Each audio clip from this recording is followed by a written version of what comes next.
মাধ্যমিক 2025 ভূগোলের যে বড় প্রশ্নগুলি পড়তেই হবে 5 নম্বরের, সেগুলো নিয়ে আমি এই ভিডিওতে আলোচনা করব। এই প্রশ্নগুলো যদি তোমরা ভালোভাবে পড়ো তাহলে কিন্তু এবারে 2025-এ কমন পেয়ে যাবে 100%। দেখো কি কি পড়তে হবে 5 নম্বরের জন্য ভূগোলে। দেখো এক দাগে কী আছে, হিমবাহের ক্ষয়কার্যের ফলে গঠিত 3টি ভূমিরূপের সচিত্র বিবরণ দাও। 2 দাগে দেখো বায়ুমণ্ডলের উষ্ণতার তারতম্যের কারণগুলি লেখো। 3 দাগে দেখো সমুদ্রস্রোত সৃষ্টির কারণগুলি লেখো। 4 জোয়ার ভাটা সৃষ্টির কারণগুলি লেখো।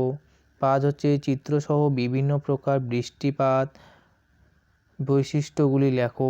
6 দাগে আছে বায়ুর চাপ বলয়ের সাথে নিয়ত বায়ুর সম্পর্ক দেখাও। 7 হচ্ছে পূর্ব মধ্য ভারতের লৌহ ইস্পাত শিল্প গড়ে ওঠার কারণগুলি লেখো।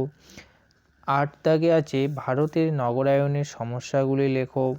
9 আছে ভারতের জনসংখ্যা ও অসম বন্টনের প্রাকৃতিক ও অপ্রাকৃতিক কারণগুলি লেখো। 10 দাগে আছে গম, চা, কফি ও কার্পাস চাষের অনুকূল প্রাকৃতিক ও অপ্রাকৃতিক পরিবেশ বর্ণনা কর। এই প্রশ্নগুলো যদি তোমরা ভালোভাবে পড়ো তাহলে কিন্তু 100% কমন পেয়ে যাবে। প্রত্যেকটি প্রশ্নেই পেয়ে যাবে কমন।